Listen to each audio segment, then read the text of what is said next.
In a bid to address Nigerians' persistent housing deficits and curb the rise in cases of building collapse, and fresh calls have been made for a more robust approach to construction oversight in housing delivery. This follows key recommendations put forward by the Chairman, Council of Registered Builders of Nigeria, Samson Ame Opaluwa, to stakeholders in the nation's building and construction sector during the press briefing in Abuja. Identifying and providing solutions to the menace of building collapse in Nigeria. In addressing the persistent issue of building collapse, CORBON has made significant recommendations, including stricter enforcement of building regulations, improved supervision, and the adoption of modern construction techniques. As the concerted efforts of CORBON and the suggested actions crystallize, it is expected that the impact of these actions will be felt in the country.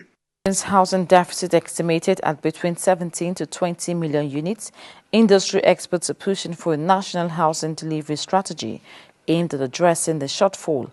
Proposals include large-scale training programs for builders, technicians and artisans, as well as a shift towards the use of locally produced building materials. The move is expected to not only bridge the housing gap, but also create more jobs, reduce reliance on imports and support the nation's economy.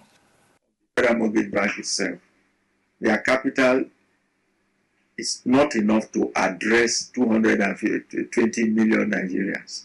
Secondly, we are also saying that access to these mortgages should be liberalized in such a way that young people, fresh graduates, should be able to access mortgages using perhaps some of the securities that will be determined.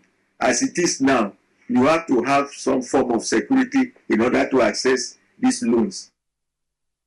Recent cases of building collapse have reignited calls for stricter enforcement of building regulations, enhanced site supervision and adoption of modern construction techniques. Stakeholders argue that the persistent collapse of buildings poses a threat to lives and property, and they are pushing for greater accountability within the sector.